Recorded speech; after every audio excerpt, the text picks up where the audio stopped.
Okay, let's just dive right in to a really fascinating puzzle. What really makes people tick? It's a question that stumps pretty much everyone, from managers and policymakers to, well, even ourselves most days. You know that feeling, right? You're trying to get your team, maybe a family member, or even just yourself to do something, and it honestly feels like you're pushing a giant boulder up a hill. We think we know what should work, but a lot of the time we're just spinning our wheels. So why is it so hard? Well, this is a big part of the answer. The stuff we usually reach for, the common sense motivators like a bigger salary or the threat of punishment, they often just miss the point. It turns out the things that really drive us are these deeper, hidden psychological forces. Things like a powerful need for things to be fair, a genuine belief that our hard work will actually pay off, and just feeling respected and like what we do has some kind of meaning. So to really get a handle on this, experts have come up with some incredible frameworks. You can think of them as keys for unlocking the code of human motivation. And trust me, they go way beyond simple carrots and sticks. One of the most powerful keys is something called equity theory. And at its core, it's pretty simple. We are absolutely hardwired to care about fairness. It's like we all have this little subconscious calculator running in our heads 24/7. And it's constantly asking, is what I'm putting in, my effort, my time, equal to what I'm getting out, like my salary or recognition? And crucially, how does that ratio compare to the person sitting next to me? The second we feel like that calculation is off, that there's an imbalance, boom, our motivation can just fall off a cliff. This quote right here is a perfect example. This is the kind of thought that absolutely kills morale. Because it's not just about missing out on the promotion, it feels fundamentally unfair. It's that feeling of injustice that does the real damage. Okay, then you've got expectancy theory. Think of this one like a 3-link chain. For you to be motivated, all 3 links have to be strong. Link number 1, you have to believe that if you try hard, you can actually succeed. Link number 2, you have to believe that if you succeed, you'll actually get a reward. And link number 3, and this one is a biggie, you have to actually want the reward they're offering. If any single one of those links breaks, the whole chain falls apart and motivation vanishes. And look, these are just a couple of the tools in the toolbox. There are so many others. From the classics you probably heard of, like Maslow's hierarchy of needs, the idea you can't worry about personal growth if you're worried about having a roof over your head, all the way to theories from evolutionary psychology that look at our most basic primal drives. So, that's the theory. But let's see how all this stuff actually plays out on the front lines. We're going to look at a couple of case studies from the world of healthcare, where the stakes are quite literally life and death. So I want you to imagine this scenario. A hospital is trying to do the right thing. They've rolled out all these new safety procedures to protect patients, but for some reason, they're just not sticking. Nobody's following them, and the risk of something going wrong is still dangerously high. So what's going on? Are the doctors and nurses just being careless? Well, research from other high-stakes industries like mining tells us it's almost never about bad intentions. It's usually about a broken system. Communication is terrible, management and staff aren't on the same team, and the people on the front lines feel like they have zero say in the rules they're supposed to follow.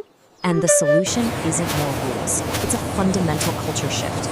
You have to move from that before column, where orders come from the top and everyone's looking for someone to blame, to the after column. And that means opening up communication, actively involving the staff in their own safety. And most importantly, moving from finger pointing to taking joint responsibility for fixing what's broken. This same idea, making the consequences clear, applies when you're trying to motivate doctors too. One hospital got so frustrated with physicians not doing their paperwork that they created this simple tiered system. First, you get a warning letter. Keep it up, you temporarily lose privileges. Still don't comply, you lose them for good. It's expectancy theory in action. The link between your behavior and the outcome is crystal clear. Okay, so all these frameworks seem to work pretty well for a team inside a hospital. But what happens when you need to scale up, like way up? How on earth do you figure out the motivations and beliefs of an entire country? The obvious answer, of course, is public opinion polling. You just ask people what they think. Simple, right? Well, as any pollster will tell you, it is far more complicated than it looks. Take something called the shy voter effect.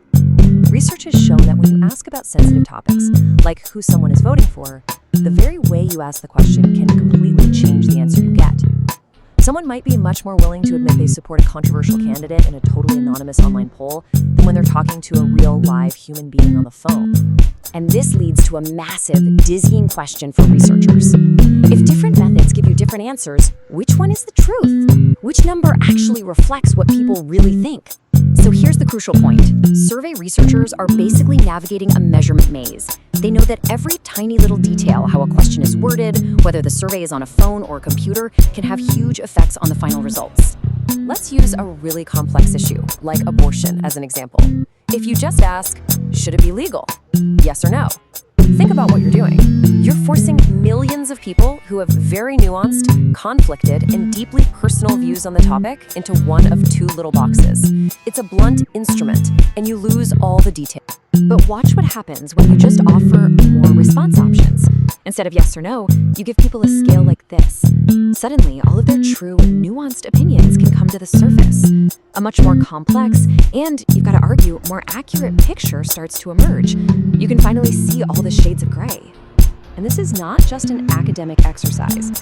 When researchers were trying to predict a very real-world behavior, like who would get a COVID-19 vaccine, one study found that the single biggest predictor wasn't a person's age or where they lived.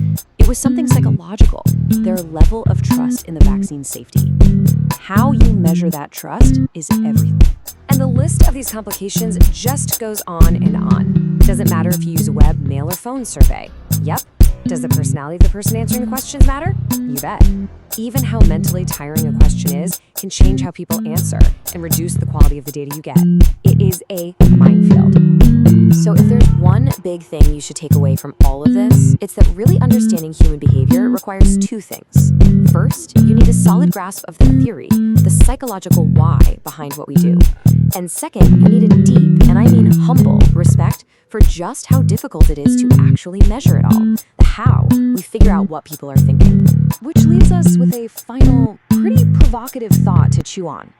If our tools for measuring what people believe are so sensitive, if the answers we get depend so heavily on the questions we ask, then how much of what we think we know about each other is really just a reflection of the questions we've decided to ask in the first place?